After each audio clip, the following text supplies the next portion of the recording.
voudrais vous faire vous montrer, vous pourrez le suivre sur ce petit écran qui est là, un très court film sur l'un de nos invités qui est Joseph Joffo. C'est Dominique Resnikov qui est allé le rencontrer à Paris dans son salon de coiffure, parce qu'il faut bien reconnaître que ce qui est d'étonnant, c'est que vous êtes un coiffeur, auteur de best-seller. Mais Joseph Joffo, que c'est quand même assez rare d'avoir un coiffeur qui est aussi un best-seller. Ce livre, Le sac de billes, c'est vendu à combien d'exemplaires? Si ce que me dit mon éditeur est vrai, je pense qu'il n'a aucun intérêt à raconter des histoires. Nous avons vendu environ 650 000 exemplaires. Est-ce que vous vous rendez compte que c'est vraiment phénoménal dans l'édition? Ah oui, ça je m'en rends compte, parce que quand ce livre est sorti, je pensais qu'on allait faire tout casser. 5 000, 10 000 exemplaires entre les gens qui me connaissent, mes clients, mes amis. Disons un succès d'estime, c'est tout, quoi. Et alors, je ne pensais pas que ça irait au-delà. Ce livre raconte l'histoire très très touchante de deux enfants qui sont donc deux petits juifs, qui sont persécutés et qui s'en vont pendant la guerre, tous les deux, tout seuls, bravement, avec 5 000 francs en poche, et traversent toute la France. Et ces deux petits juifs, c'est vous et votre frère. Exactement, alors, Maurice et Jo, oui. Alors, comment ça vous est venu l'idée d'écrire cette histoire? Et est-ce qu'elle est vraie? Ah, elle est vraie à 150%, disons. Mais de toute façon, je pense que quand on a vécu une histoire comme celle-là, on a envie de la raconter. Et puis, je pensais certainement pas, comme vous dites, que ça allait faire un best-seller. Je pensais que c'était un petit livre. Je me suis fait plaisir en l'écrivant. Alors, il y a Joseph Joffo, donc vous qui avez écrit ce livre. Il y avait Maurice, l'autre petit garçon. Qu'est-il devenu? Ah, ça, c'est une excellente question. Ça, je dois dire, c'est une question très intéressante. C'est la première fois qu'on me la pose. Eh bien, Maurice est mon associé, encore aujourd'hui, ainsi que mes autres frères. Nous avons monté ce modeste salon de coiffure, vous voyez là, entre autres. Il y en a encore quelques-uns à Paris, 2 ou 3 en province. Et puis, ça va. C'est une unité d'artistes, vous voyez, des artistes associés. Il y a un personnage que l'on ne voit pas beaucoup, mais qui est très présent par les enfants eux-mêmes, c'est la maman. Qu'est-elle devenue? Eh bien, ma maman, c'est Anna. Et elle sera un peu la vedette de mon prochain livre. Et elle a 87 ou 88 ans, on ne sait pas exactement, parce qu'à l'époque, dans ces villages de Russie, on les déclarait 2 ou 3 ans plus tard.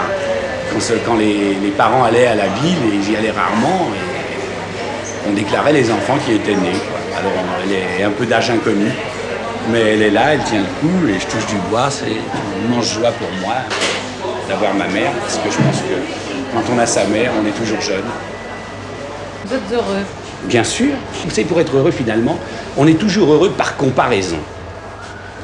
Alors, il suffit simplement de se rappeler ce que nous avons vécu pendant la guerre, et je pense qu'à partir de ce moment-là, il ne peut plus rien nous arriver. Il ne suffit pas d'être heureux, encore faut-il que les autres ne le soient pas. Est-ce que vous croyez vraiment, Joseph Joffo, qu'il ne peut plus rien arriver aux Juifs dans le monde d'aujourd'hui? Parce que vous racontez effectivement dans Anna et son orchestre, qui est l'histoire de votre mère, je viens d'apprendre qu'elle est encore vivante, tout ce qui a pu arriver à une petite fille juive, russe, aux alentours de 1900, et toute cette fuite à travers l'Europe avant de venir en France. Est-ce que vous croyez vraiment que c'est quelque chose qui ne pourra plus arriver à vos enfants? Je l'espère en tout cas. Vous êtes, j'ose espérer. Vous êtes rassuré? Laissez-moi au moins être optimiste. Mais je ne sais pas, je vous pose la question. Non, mais vous allez me poser une question, mais enfin, j'espère que les guerres de religion sont terminées. Croyez-vous que votre mère, par exemple, quand en 1920, après avoir été, si j'ai bien compris, d'un village de Russie à Odessa, puis en Turquie, puis à Vienne, non, puis à Budapest, puis à Vienne, puis à Paris, quand elle est arrivée à Paris en 1920, elle a dû dire, eh bien maintenant que j'ai connu les pogroms en Russie et les persécutions dans tous les pays de l'Est, et que je suis à Paris, il ne pourra plus rien arriver à mes enfants. Eh bien, en arrivant à Paris, ma mère, d'abord, elle a eu le coup au cœur, elle a eu un choc formidable, parce que sur le fronton des mairies, il y avait gravé « Liberté, égalité, fraternité ». Et ça n'existait nulle part ailleurs. Alors, là, elle y a cru, vraiment. En plus, elle a eu une chance extraordinaire. Elle a rencontré mon père, elle a rencontré l'amour. Et en fait, elle était partie, c'était pas le but de son voyage, Paris. Parce que le but de tous les exilés de l'époque, c'était d'aller aux États-Unis, en Amérique. L'Amérique, c'était la terre de libération, c'était quelque chose de formidable. Enfin, l'Amérique, comme le chant de Dassin, c'est quelque chose de fantastique encore de nos jours. Et elle était partie pour aller aux États-Unis. Et elle s'est arrêtée à Paris, elle a rencontré l'amour, et là, elle a dit « je suis arrivée ». Donc, elle y a cru, elle s'est installée en France, elle a fait sa famille, et c'était le but du voyage, c'était la fin du voyage.